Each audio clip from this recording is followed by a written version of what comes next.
The colony ship Horizon's Edge had been in orbit around Kepler 442b for 3 standard months when the first wave of creatures emerged from the jungle canopy.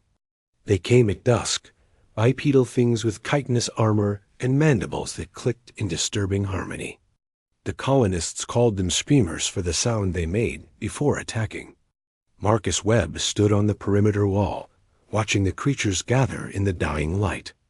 He was a maintenance engineer, not a soldier, but everyone had taken shifts on guard duty since the attacks began. The prefabricated colony buildings hummed behind him, their lights flickering as the aging power grid struggled under constant demand. "How many tonight?" asked Rita, the shift supervisor, as she approached with 2 coffee bulbs. Marcus accepted one and took a long sip. 30, maybe 40. They're getting bolder. Rita nodded grimly. The colony's original complement of security personnel had been decimated in the first weeks. Now farmers, engineers, and teachers stood watch with plasma rifles they barely knew how to maintain. The distress beacon had been active for 2 months, but the nearest military outpost was 6 weeks away at best. A child's scream cut through the evening air. Marcus spun toward the sound, his rifle already raised. Beyond the eastern fence line, 2 small figures ran through the tall grass, their white clothing stark against the purple vegetation. Behind them, the jungle erupted with movement as dozens of screamers burst from the tree line. "Contact!" Rita shouted into her calm.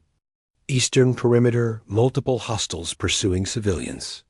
Marcus was already moving, vaulting over the inner railing and hitting the ground at a run. He recognized the children now. The Anderson twins, barely 8 years old, had somehow gotten outside the colony walls. Their mother, Julie, worked in hydroponics, a single parent who had brought her children to the frontier, hoping for a fresh start. The gate was 200 meters away. The children were half that distance from the wall, but running at an angle, panic driving them away from safety. The swarm of screamers closed the gap with horrifying speed. Marcus changed direction, sprinting to intercept. His lungs burned in the thin atmosphere. The rifle felt impossibly heavy in his hands. He was 43 years old and had spent the last decade behind a desk. But those were children out there, and no one else was close enough. He reached the children as the first screamer lunged. Marcus fired from the hip, the plasma bolt catching the creature in its center mass. It shrieked and tumbled, but 3 more took its place. The boy stumbled, and Marcus grabbed him, hauling him up and pushing both twins behind him. "Run to the gate," he shouted. "Don't look back." The children fled. Marcus opened fire. The first wave crashed against him like a living tide. He dropped 4 screamers in rapid succession, their bodies creating a momentary barrier. But there were so many more. He counted quickly as he backpedaled, keeping himself between the horde and the running children. 30, 40, 50, 100 or more.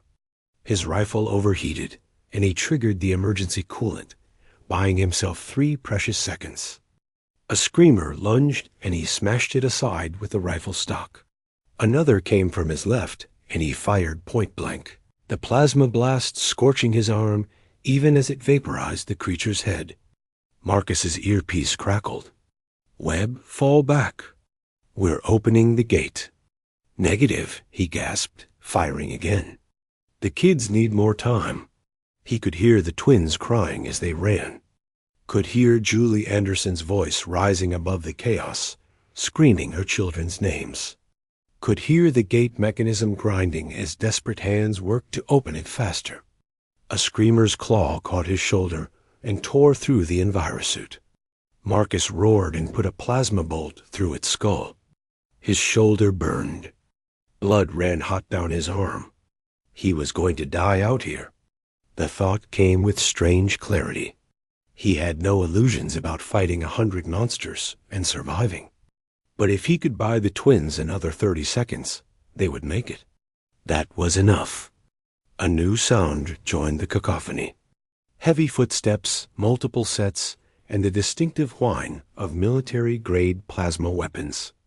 Marcus risked a glance backward and saw Rita leading a squad of colonists through the gate, all firing as they advanced.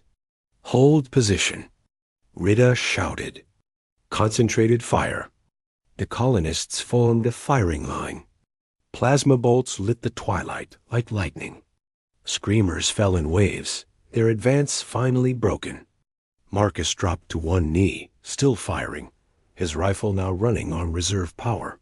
His vision blurred at the edges. Blood loss or exhaustion, he could not tell which. The last screamer fell 20 meters from the gate. Marcus tried to stand, and his legs folded. Strong hands caught him, dragged him back toward the colony. The gate clanged shut behind them, and he heard the locks engage with mechanical finality. Someone was crying.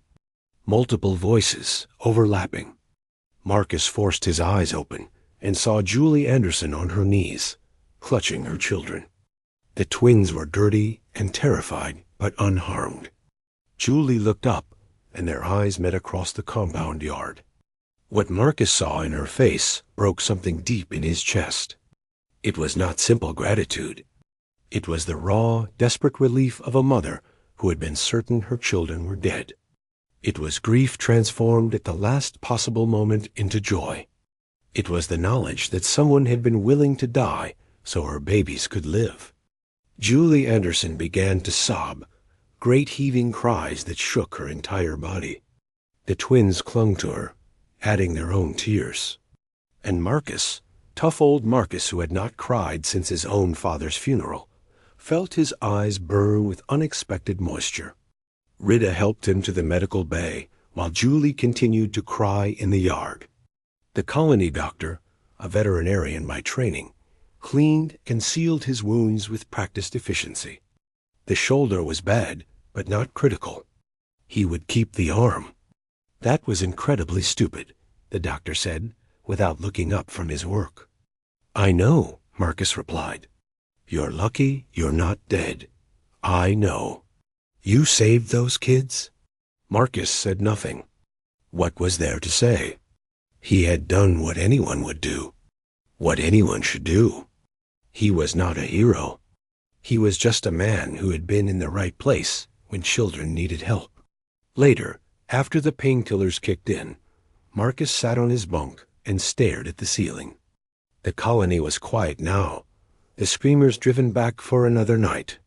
Somewhere in the habitation ring, the Anderson twins were probably sleeping, safe in their mother's arms.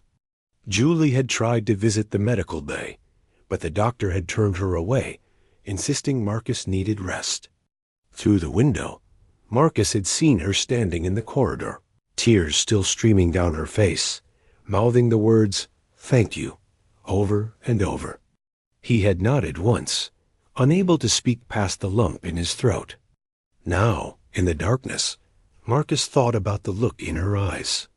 He thought about the 100 screamers and how close it had been.